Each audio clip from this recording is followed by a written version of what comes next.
एक है यूरोप का सबसे स्ट्रॉन्गेस्ट कंट्री और एक है दुनिया का सबसे अमीर देश। एक देता है फ्री में पढ़ाई और दूसरा देता है करोड़ों में कमाई। तो आपके लिए कौन सा सही रहेगा? स्वागत है आपका फ्लाइंग अब्रॉड में। मेरा नाम है शिल्पा। हम रहते हैं जर्मनी में और हमें एक्सपीरियंस है जर्मनी और लक्समबर्ग दोनों जगह काम करने का। और वैसे हम यूरोप के बारे में बहुत सारे वीडियोस बनाते हैं। तो आज के वीडियो में मैं आपके साथ में शेयर करती हूँ कि जर्मनी और लक्समबर्ग दोनों ही कंट्रीज़ के क्या एडवांटेजेस हैं, और अगर आप आना चाहते हो यहाँ पढ़ाई करने के लिए, जॉब करने के लिए, सेटल होने के लिए, तो आप अपने डिसाइड कर सकते हो कि दोनों में से कौन सा कंट्री आपके लिए बेस्ट रहेगा। तो अगर हम देखें जर्मनी और लक्समबर्ग की जो जियोग्राफी है, तो दोनों ही कंट्री नेबरिंग है, बॉर्डर शेयर करते हैं और ये दोनों कंट्री पार्ट ऑफ ईयू हैं। और सबसे अच्छी बात है कि लक्समबर्ग और जर्मनी मल्टीपल टॉप कंट्री से घिरे हुए हैं, जैसे कि हो गया फ्रांस है, नेदरलैंड्स है, बेल्जियम है, स्विट्ज़रलैंड है, ऑस्ट्रिया है। सो जो कि इन दोनों की लोकेशन को बहुत ही अच्छा बनाता है और एकदम सेंट्रली लोकेटेड बनाता है। लेकिन फिर भी हम इन दोनों कंट्रीज़ का एप्पल टू एप्पल कंपैरिजन नहीं कर सकते, क्योंकि दोनों ही कंट्रीज़ के लैंड एरिया और पॉपुलेशन में काफ़ी ज़्यादा फ़र्क है। तो शिल्पा, आप बात करते हैं कि दोनों कंट्रीज़ की जो लैंड एरिया है वो कितना है और जो पॉपुलेशन है वो कितना है, उससे थोड़ा सा आइडिया लग जाएगा दोनों कंट्रीज़ की सिचुएशन का। तो अगर मैं जर्मनी की बात करूँ तो वो इंडिया के स्टेट राजस्थान से काफ़ी सिमिलर लगता है मुझे in terms of population and जो लैंड एरिया है। जर्मनी की पॉपुलेशन है 84 मिलियन और जो यहाँ का एरिया है वो है 3.5 लाख स्क्वायर किलोमीटर। तो काफ़ी एकदम सिमिलरिटीज़ लगती है मुझे जब मैं जर्मनी में रहता हूँ। एक वन साइड से जो अपन दूसरे छोर तक का जो एक डिस्टेंस देखते हैं वो कंपेरेबल है काफ़ी ज़्यादा। वेरेज लक्समबर्ग की अगर मैं बात करूँ तो लक्समबर्ग की पॉपुलेशन है सिर्फ 6.5 लाख पीपल और यहाँ का लैंड एरिया है सिर्फ 2500 स्क्वायर किलोमीटर्स, जो कि लक्समबर्ग को जर्मनी के कंपैरिजन में काफ़ी स्मॉल बना देता है। आपको ये ऐसे देखना है, जैसे अगर आप जर्मनी में लोगे तो यू हैव टू सी कि वो एक पूरा स्टेट के जितना है, जहाँ पे मल्टीपल मेजर सिटीज़ हैं, मल्टीपल टाउन्स हैं, लैंड एरिया बहुत ज़्यादा है। वेरेज लक्समबर्ग को आपको लेना है एज ए सिटी। जैसे मान लो आप दिल्ली या फिर एनसीआर एरिया ले लो, दिल्ली, नोएडा, गुड़गांव मिला के जितना होता है, या फिर बेंगलोर उसके आसपास का एरिया ले लो, मुंबई, नवी मुंबई, थाने, ये सब मिला के अगर आप एक वो जो वाइब है वो एक बहुत मेजर डिफरेंस है, जो कि अगेन बना देता है उसमें जो अपॉर्चुनिटीज़ और जो ऑप्शंस हैं, जिनकी बात हम आगे वीडियो में करेंगे। और मेरे हिसाब से काफ़ी अच्छा भी रहता होगा, बहुत एकदम सब कुछ आसपास ही है, सब कुछ कनेक्टेड, आपको कोई बहुत ज़्यादा दूर नहीं जाना, आपकी फ्लाइट्स भी एक ही जगह से निकल रही हैं, ट्रेन भी एक ही जगह से निकल रही है, तो वो एक प्लस पॉइंट भी मुझे लगता है। और हमें अब काफ़ी एक्सपीरियंस हो चुका है जर्मनी और लक्समबर्ग दोनों ही कंट्रीज़ का। तो वीडियो के एंड में हम हमारा पर्सनल एक्सपीरियंस भी आपके साथ में शेयर करेंगे दोनों कंट्रीज़ का, तो वीडियो का एंड बिल्कुल मिस मत करना। तो सबसे पहले बात करते हैं कि अगर आप पढ़ाई करने के लिए आना चाहते हो दोनों ही कंट्रीज़ में, तो आपके लिए क्या अपॉर्चुनिटीज़ हैं। सो जर्मनी की अगर मैं बात करूँ तो जर्मनी का सबसे बड़ा एडवांटेज ये है कि जर्मनी में है completely free education, no tuition fee in public universities. और क्योंकि जर्मनी इतना बड़ा है तो वहाँ पे है टोटल 308 यूनिवर्सिटीज़, और जर्मनी है लैंड ऑफ इनोवेशंस, तो बहुत सारी इंडस्ट्रीज़ हैं, बहुत ज़्यादा जॉब अपॉर्चुनिटीज़ हैं। वेयरएज़ अगर मैं बात करूँ लक्समबर्ग की, तो क्योंकि पॉपुलेशन बहुत कम है, लैंड एरिया बहुत कम है, छोटा कंट्री है, तो लक्समबर्ग में है 4 यूनिवर्सिटीज़ और यहाँ पे जो एजुकेशन है वो कम्प्लीटली फ्री नहीं है, जबकि बहुत ही बेयर मिनिमम कॉस्ट है। वैसे अगर आप यहाँ पे बैचलर्स या फिर मास्टर्स करना चाहो तो 40,000 रुपीज़ से लेके 1 लाख तक में आप कर सकते हो। और अगर बात करूँ लैंग्वेज की, तो दोनों ही कंट्रीज़ में आप जैसे जर्मनी में जर्मन या फिर इंग्लिश में पढ़ सकते हो, वैसे ही लक्समबर्ग में आप लक्समबर्गिश या फिर इंग्लिश में भी पढ़ने के ऑप्शंस हैं। तो अब बात करते हैं जॉब्स की। तो जर्मनी की बात करें तो जर्मनी में बहुत इंडस्ट्रीज़ और वेरियस सेक्टर्स हैं, तो जिसकी वजह से अगर आप यहाँ पे पढ़ाई करते हो या फिर यहाँ जॉब करने आते हो तो आपको काफ़ी ज़्यादा कंपनीज़ मिलती हैं जॉब करने के लिए। प्लस अगर आप सोचते हो कि मुझे जॉब अपना स्विच करना है तो भी आपके पास में वेरियस ऑप्शंस होते हैं in multiple different cities and in multiple companies. Whereas अगर अपन बात करें पार्ट टाइम जॉब्स की, जब आप यहाँ पढ़ते पढ़ते जब स्टडी कर रहे हो तो जो आपको 80 आवर का ऑप्शन मिलता है, तो उसमें भी आपके पास बहुत अच्छे ऑप्शंस होते हैं। तो अब बात करें अगर अपन लक्समबर्ग की, तो लक्समबर्ग में मेनली जो जॉब्स के अंदर में फोकस है वो फाइनेंशियल, आईटी, स्टील इंडस्ट्रीज़ और भी कुछ इंडस्ट्रीज़ हैं उन पे है, तो वहाँ उन सब कंपनीज़ में आपको जॉब्स मिल जाएंगे। लेकिन अगर अपन कंपेयर करें जर्मनी से 1 to 1, तो थोड़े से लिमिटेड जॉब्स यहाँ पे होते हैं, बट यहाँ की जो पॉपुलेशन है उसके लिए बहुत अच्छा है। अगर आप यहाँ पे स्टडीज़ के लिए भी आते हो तो भी आपको आराम से पार्ट टाइम जॉब मिल जाएगा और सैलरीज बहुत अच्छी हैं। अब अगर बात करें कि दोनों ही कंट्रीज़ में हाई डिमांड सेक्टर्स कौन से हैं, तो जर्मनी और लग्जमबर्ग दोनों में ही health care, finance, banking, IT, engineering, इन सब सेक्टर्स में तो डिमांड है ही। उसके अलावा जैसे लग्जमबर्ग में स्पेसिफिकली स्टील इंडस्ट्रीज़ काफ़ी हैं, तो यहाँ पे स्टील सेक्टर में भी काफ़ी डिमांड है। और उसके अलावा जर्मनी में और भी सेक्टर्स हैं जिनमें जॉब्स के लिए काफ़ी अच्छे स्कोप है, जैसे कि मैकेनिकल हो गया, बायोटेक्नोलॉजी हो गया, मार्केटिंग जिस प्रोफेशन से मैं भी बिलोंग करती हूँ, टीचिंग, और भी वेरियस सेक्टर्स हैं जहाँ पे ज़्यादा जॉब अपॉर्चुनिटीज़ हैं। Because of course land area ज़्यादा है, कंट्री ज़्यादा बड़ा है, तो डिफरेंट सेक्टर्स और इंडस्ट्रीज़ हैं, जिसकी वजह से बहुत सारे मल्टीपल सेक्टर्स में आपको जॉब अपॉर्चुनिटीज़ मिल जाती हैं। तो अब बात करते हैं परमानेंट रेजिडेंस की। अगर आप कोई भी अब्रॉड कंट्री मूव करते हो तो सबसे बड़ा एक थॉट रहता है कि मेरे को वहाँ का पीआर कब मिलेगा। पीआर बोले तो परमानेंट रेजिडेंस, जिससे आपको अनलिमिटेड राइट मिलता है किसी भी कंट्री में रहने का। तो जर्मनी के कॉन्टेक्स्ट में अगर अपन बात करते हैं तो जर्मनी में पीआर आपको क्लोज टू 2 ईयर्स में मिल जाता है, अगर आप यहाँ पे जॉब करने आए हैं या फिर आपने यहाँ पे स्टडी करी है, दोनों ही केसेस के अंदर। और लक्समबर्ग की अगर बात करें तो वहाँ पे आपको पीआर मिलता है 5 ईयर्स में। और पीआर जब मिल जाता है आपको, तो पीआर मिलने के बहुत सारे बेनिफिट्स होते हैं। एक तो जो मैंने अभी आपको बताया कि अनलिमिटेड आपको ड्यूरेशन के लिए यहाँ पे रहने को मिलता है। सेकंड है कि आप जर्मनी में बिजनेस कर पाते हो when you have the PR card. और एक सेंस ऑफ सिक्योरिटी भी रहती है कि अब मुझे अगर मेरी जॉब भी चली जाती है तो ऐसा नहीं है कि मुझे वीज़ा की वजह से अपने होम कंट्री जाना पड़ेगा। आप अपना टाइम लेके नया जॉब ढूंढ सकते हैं या बिजनेस स्टार्ट कर सकते हैं। तो ये दोनों कंट्री का एक कॉन्टेक्स्ट या फिर एक कंपैरिजन आपको मिल गया होगा। तो अब बात करते हैं सिटीजनशिप की, जो कि मिलती है आपको यहाँ का पासपोर्ट लेने से। तो अगर मैं लक्समबर्ग की बात करूँ तो लक्समबर्ग में आप 5 ईयर्स का जब आपका रेजिडेंस कंप्लीट हो जाता है तब आप पासपोर्ट के लिए एलिजिबल होते हो। आपको यहाँ पे लक्समबरिश लैंग्वेज का एग्ज़ाम देना होता है अप टू A2 लेवल तक का, और उसके बाद में जब आपको पासपोर्ट मिल जाएगा तो ऑफकोर्स आप अनलिमिटेड यहाँ पे रहोगे और बाकी कंट्रीज़ में मूवमेंट भी आसान हो जाएगा। तो अगर जर्मनी की बात करें तो जर्मनी में पहले था 6 to 8 ईयर्स तक का वेट टाइम, जो कि अभी नए लॉज आने के बाद में हो चुका है 3 to 5 ईयर्स। तो आपको 2 ऑप्शंस मिलेंगे अभी, या तो 5 ईयर्स में आप यहाँ का पासपोर्ट अप्लाई कर सकते हो या फिर 3 ईयर्स में। तो अगर 3 ईयर्स के बारे में अगर अपन सोचें तो कंपेयर टू अदर कंट्रीज़ बहुत ज़्यादा वो फास्ट हो गया है। और दोनों ही कंट्रीज़ में आपको लैंग्वेज सीखनी पड़ेगी। जर्मनी में थोड़ा सा एडवांस लेवल सीखनी पड़ती है, अप टू B1 लेवल तक का सीखना पड़ता है, जो कि थोड़ा हार्ड पड़ता है कंपेयर टू लक्समबर्ग, जो मैंने यहाँ पे अपने फ्रेंड्स और कलीग से बात करी है। तो अब एक बहुत ही इंपॉर्टेंट क्राइटेरिया की बात करते हैं कि पासपोर्ट जब आप अप्लाई करोगे तो उसके बाद कितने टाइम में आपको मिल जाएगा। वो दोनों कंट्रीज़ में बहुत ही ज़्यादा वेरी करता है। जर्मनी में लोगों को 2 से 3 साल तक भी वेट करना पड़ता है, बट एक रेंज की अगर मैं बात करूँ तो उसमें आपको 6 मंथ से लेके 2 ईयर्स तक का टाइम लग सकता है जर्मनी में। जर्मनी का पेपर वर्क थोड़ा सा काफ़ी ज़्यादा है, जो ब्यूरोक्रेटिक प्रोसेस है वो ज़्यादा टाइम लेती है जर्मनी में इन जनरल कोई भी चीज़ों के लिए। और लक्समबर्ग की अगर मैं बात करूँ तो वहाँ पे मोस्ट ऑफ द पीपल को 6 महीने के अंदर में पासपोर्ट मिल जाता है, जो कि सुपर फास्ट है। अब अगर बात करें life in Germany versus life in Luxembourg की, तो दोनों ही कंट्रीज़ में अपनी अपनी लैंग्वेज का डोमिनेंस है। जैसे अगर आप जर्मनी में देखोगे तो वहाँ जर्मन बोली जाती है, और अगर मैं बात करूँ लग्जमबर्ग की तो लग्जमबर्ग में लग्जमबर्गिश और फ्रेंच दोनों ही बोली जाती हैं। और उसके अलावा लेकिन अच्छी बात यह है कि लग्जमबर्ग में है 70% जो पॉपुलेशन है लग्जमबर्ग की वो फॉरेनर्स हैं, जो वर्किंग एक्सपर्ट्स हैं यहाँ के। तो उसकी वजह से यहाँ पे इंग्लिश बहुत ज़्यादा आपको बोलने को मिल जाती है, और जो यहाँ पे लोग हैं वो भी काफ़ी ज़्यादा इंग्लिश में बात करते हैं। वेरएज़ अगर जर्मनी की बात की जाए तो जर्मनी में मेजर सिटीज़ में अब इंग्लिश का थोड़ा बहुत आने लगा है, जैसे क्योंकि बहुत ज़्यादा लोग आ रहे हैं, इंडिया से भी बहुत लोग आ रहे हैं, तो Germany is going towards English. But Luxembourg में हमने हमारे जो भी एक्सपीरियंस है उसके अकॉर्डिंग ज़्यादा इंग्लिश सुनी और बोली है। और अगर बात करें कि फैमिली रेज करने का कैसा एक्सपीरियंस है, तो उसमें बहुत इंपॉर्टेंट एक फैक्टर होता है, वो है एजुकेशन। तो लग्जमबर्ग में एक्चुअली पब्लिक स्कूल्स हैं 5, जिनमें इंग्लिश में आप अपने बच्चों को पढ़ा सकते हो, मतलब कम्प्लीटली फ्री में। यूरोप जैसी जगह में आपके बच्चे इंग्लिश में पढ़ सकते हैं। वेरएज़ जर्मनी में जो पब्लिक स्कूल्स हैं उनमें जर्मन में ही पढ़ाई होती है, और अगर आपको अपने बच्चों को इंग्लिश में पढ़ाना है बाई चांस, तो फिर आपको उनको भेजना पड़ेगा प्राइवेट जो स्कूल्स होती हैं उनमें, और उनकी फ़ीस होती है बहुत ज़्यादा, यूजुअली 800 से लेके 1500 से लेके 2000 यूरो तक भी जा सकती है पर मंथ, जो कि काफ़ी ज़्यादा महंगा होता है। तो इसलिए बहुत सारे लोग जर्मन में ही अपने बच्चों को फिर पढ़ाते हैं जर्मनी में। और लग्जमबर्ग की अगर मैं बात करूँ तो लग्जमबर्ग बच्चे रेज करने के लिए one of the best country में आता है।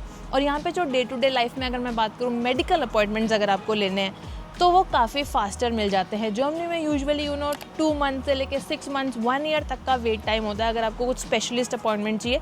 लग्जमबर्ग में काफ़ी सारे अपॉइंटमेंट्स आपको काफ़ी जल्दी मिल जाते हैं। पेपर वर्क यहाँ पे काफ़ी कम है जर्मनी के कंपैरिजन में, ब्यूरोक्रेसी ज़्यादा नहीं है, तो इसलिए ये सब जो वेट टाइम वगैरह होते हैं वो काफ़ी कम है। तो अभी बात करते हैं कॉस्ट ऑफ लिविंग की। अगर मैं आपको लक्समबर्ग के बारे में बात करूं तो वहाँ पे कॉस्ट ऑफ लिविंग बहुत ज़्यादा। लक्समबर्ग एक इन जनरल एक्सपेंसिव देश है बिकॉज यहाँ पे एक तो first of all land area बहुत लिमिटेड है, तो यहाँ के रेंट्स एकदम स्काई रॉकेट हैं और इन जनरल भी लक्समबर्ग की जो लाइफस्टाइल है वो बहुत हाई है, उसकी वजह से यहाँ पे एक्सपेंसिव रहता है जो यहाँ का डे टू डे लाइफ में आपको जो रहना है वो। तो रेंट की अगर अपन बात करें तो लक्समबर्ग में एक डिसेंट साइज़ का जो 2 BHK अपार्टमेंट होता है उसका रेंट आराम से 2 से लेके 2,500-3 हज़ार यूरो तक जाता है मंथली बेसिस पे।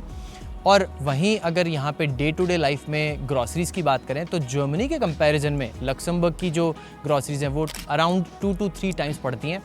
और अगर मैं जर्मनी में रेंट्स की बात करता हूँ वो कंपैरेटिवली लोअर साइड है इन कंपैरिजन टू लक्समबर्ग। वहाँ पे आपको एक डिसेंट साइज 2 BHK अपार्टमेंट 1000 से लेके अप टू 2000 यूरो तक पड़ेगा, डिपेंडिंग कहाँ आप रहते हो, कौन से शहर में रहते हो, स्टुटगार्ट है, हैम्बर्ग है, कौन सा आपका जो शहर है उसके अकॉर्डिंग और कौन सा एरिया, बट इसी रेंज में आपको 2 BHK फिट हो जाएगा। और जर्मनी की ग्रॉसरीज़ का मैं आपको कंपैरिजन दूँ तो वो अराउंड 2 लोगों के लिए आई थिंक 300 से लेके 600 यूरो तक जा सकती है, वेरी करती है आप क्या खाते हो डे टू डे बेसिस पे। तो अब बात करते हैं cost of buying houses in Luxembourg versus Germany.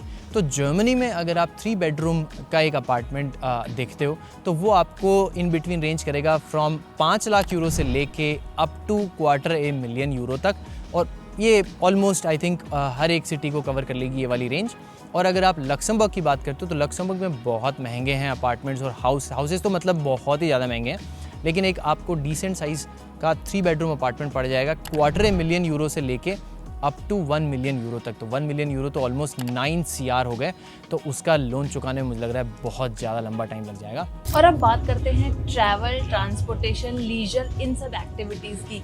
तो सबसे पहले तो आप मेरे पीछे देख सकते हो ये जो ट्राम है जिसमें मैं बैठी हूँ वो, और इनफैक्ट लक्समबर्ग का सबसे बड़ी बात यही है कि लक्समबर्ग में पब्लिक ट्रांसपोर्टेशन, ट्रैम, बस, ट्रेन सब कम्प्लीटली फ्री है। तो वहीं पे आप जो ट्रैवल कॉस्ट होती है आपकी, जो जर्मनी में अगर आप कोई भी ट्रैवल कार्ड लेने जाओगे तो 50 से लेके 100 यूरोज, और फिर आपके जो फ्यूल वगैरह के चार्जेस होते हैं वो तो सेपरेट हैं, बट पब्लिक ट्रांसपोर्टेशन पे आपकी जो कॉस्ट है वो पूरी सेव हो जाती है और क्वालिटी भी बहुत अच्छी है।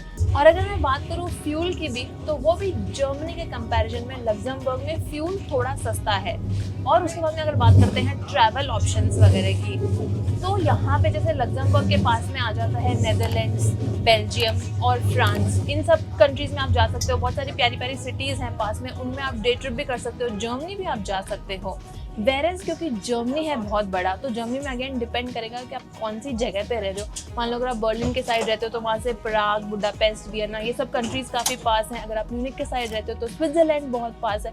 फ्रैंकफर्ट के साइड रहते हो तो अगेन बेल्जियम, नेदरलैंड्स, स्विट्ज़रलैंड भी पास ही है और फ्रांस भी पास ही है। तो और जर्मनी के विद इन भी आपको बहुत सारे ट्रैवल ऑप्शंस मिल जाते हैं। ट्रांसपोर्टेशन की जो कनेक्टिविटी है वो भी जर्मनी में काफ़ी अच्छी है। फिर अगर और लीजर एक्टिविटीज़ की बात करूँ तो फूड, और अगर जैसे मूवीज़ का आपको देखने का शौक है और एक्टिविटीज़ वगैरह करने के भी दोनों ही कंट्रीज़ में काफ़ी सारे ऑप्शंस मिल जाते हैं, तो वहाँ पे आप उसको सेम ही कंसिडर कर सकते हो। और वेदर भी दोनों कंट्रीज़ का ऑलमोस्ट सेम है, थोड़ा बहुत ऑफकोर्स यहाँ लक्समबर्ग की साइड रेन ज़्यादा है, क्लाउडी है ये, और म्यूनिख थोड़ा ज़्यादा ठंडा होता है, बर्लिन और उस साइड मतलब क्योंकि एरिया बहुत है, बट ले दे के 2-4 डिग्री का ही फ़र्क रहता है, बट वेदर भी इन कंट्रीज़ का दोनों का सेम ही है। तो अब बात करते हैं एक बहुत ही इम्पॉर्टेंट एस्पेक्ट की, जो कि ऑफ कोर्स सबके लिए बहुत मैटर करता है। एक कोई कंट्री आप मूव होते हो उसके लिए बहुत मैटर करता है, जो है सैलरीज़, कि भाई लक्समबर्ग और जर्मनी में सैलरीज़ क्या हैं। तो थोड़ी देर पहले मैंने जो आपसे बात करी कि लक्समबर्ग बहुत ज़्यादा एक्सपेंसिव है, यहाँ पे रेंट्स बहुत स्काई रॉकेट हैं, घर बाई करना बहुत मुश्किल है। तो जहाँ पे इतना ज़्यादा एक्सपेंसेस हैं तो ऑफकोर्स वहाँ सैलरी ज़्यादा होगी, अदरवाइज़ लोग सर्वाइव कैसे करेंगे। और लक्समबर्ग वर्ल्ड का रिचेस्ट कंट्री है और यहाँ जो एवरेज सैलरीज़ हैं वो वर्ल्ड में 2nd नंबर पे आती हैं आफ्टर स्विट्ज़रलैंड। तो इससे आपको एक अंदाज़ा लग जाएगा कि यहाँ पे रहना ऐसा कुछ वो नहीं है कि टफ़ पड़ेगा in terms of expenses and all. और अगर अपन बात करें एवरेज सैलरीज़ की तो लक्समबर्ग में after you finish your studies और एक जो फ्रेशर बंदा होता है उसकी सैलरी 60,000 यूरो से लेके 70,000 यूरोस तक होती है पर ईयर, जो कि अराउंड हो गया 55 लाख से लेके 60 lakh rupees INR per year. और वहीं अगर अपन जर्मनी की बात करते हैं तो वहाँ आप एक फ्रेशर की सैलरी देख सकते हो 40,000 यूरो से लेके 50,000 यूरोस तक, जो कि अराउंड 35 लाख रुपीस से लेके ऑलमोस्ट 45 लाख रुपीस तक जाती है। और ये सैलरी सुनने में स्टार्टिंग में लगता है बहुत बड़ी है, बट ऑफ कोर्स यहाँ पे टैक्सेस भी उतने ही ज़्यादा हाई हैं। दोनों कंट्रीज़ में प्रोग्रेसिव टैक्स क्लासेस हैं, तो ओवरऑल आप एक सिंगल बंदे के लिए जर्मनी में जो डिडक्शन देखते हो वो अराउंड 42% होता है, जिसमें टैक्सेस, इंश्योरेंसेस और जो भी आपकी पेंशन है और बाकी बहुत सारे कंट्रीब्यूशन है वो सब होते हैं। और जिसका मतलब हो गया कि अगर आप 100 रुपये कमाते हैं तो 42 रुपीज़ आपके उसी महीने में चले गए। और लक्समबर्ग का देखते हैं तो वहाँ पे भी प्रोग्रेसिव टैक्स क्लासेस हैं, तो इंडिविजुअली उसका बताना बहुत ही एक लेंदी डिस्कशन हो जाएगा, वो हम लोग एक अदर वीडियो में डिटेल में आपको बताएंगे। बट लक्समबर्ग में अगर आप 60 to 70,000 यूरोस कमाते हो और वही अगर सेम अमाउंट आप जर्मनी में कमाते हो तो आपका लक्समबर्ग में थोड़ा सा कम टैक्स लगता है कंपेयर टू जर्मनी। तो ये तो अपन ने डिस्कशन और बातें कर ली जो फ्रेशर्स होते हैं उनके लिए। अगर मैं मेरे पर्सनल एक्सपीरियंस से बात करूं तो मैंने जर्मनी में भी काम किया है और लक्समबर्ग में काम किया है। आज हम लोग वीडियो भी मेरे ऑफिस के सामने बना रहे हैं, पीछे आप देख सकते हैं अमेज़ॉन का ऑफिस है। तो यहाँ पे आपको जब 5 to 10 ईयर्स का एक्सपीरियंस हो जाता है, 5+ एक्सपीरियंस हो जाता है, तो जर्मनी में आप देख सकते हो 80K से 90K के आसपास की रेंज में आपको पैकेज मिलता है। वहीं अगर आपको लक्समबर्ग में 5+ ईयर्स का एक्सपीरियंस है तो आप 100K की जो एक काफ़ी अच्छी बार होती है उसको आप क्रॉस करने की पॉसिबिलिटीज़ आराम से रखते हो। और वहीं अगर अपन देखें 150K के पैकेजेस तो वो जर्मनी में इतने ज़्यादा कॉमन नहीं है, आजकल ऑफकोर्स थोड़ा थोड़ा शुरू हो रहा है। वहीं अगर आप लक्समबर्ग में देखोगे तो 150K का पैकेज आपको काफ़ी लोगों के पास में मिल जाएगा जिनका 5 to 10 ईयर्स का एक्सपीरियंस है उनको। तो ये तो बात हो गई दोनों ही कंट्रीज़ के कंपैरिजन की। अब बात कर लेते हैं ओवरव्यू क्या है हमारा इन दोनों कंट्रीज़ का और हमारा पर्सनल एक्सपीरियंस कैसा है। तो अगर मैं बात करूँ जर्मनी की तो अगेन जर्मनी बहुत ही बड़ा कंट्री है, जैसे मैंने आपको शुरू में बताया था। बहुत सारी इंडस्ट्रीज़ हैं, बहुत सारी जॉब अपॉर्चुनिटीज़ हैं कंपैरेटिवली, और यूनिवर्सिटीज़ भी बहुत ज़्यादा हैं विद इन एक जो कंट्री है उसमें भी आप फील करते हो कि हाँ आपके पास में वेरियस ऑप्शंस हैं रहने के।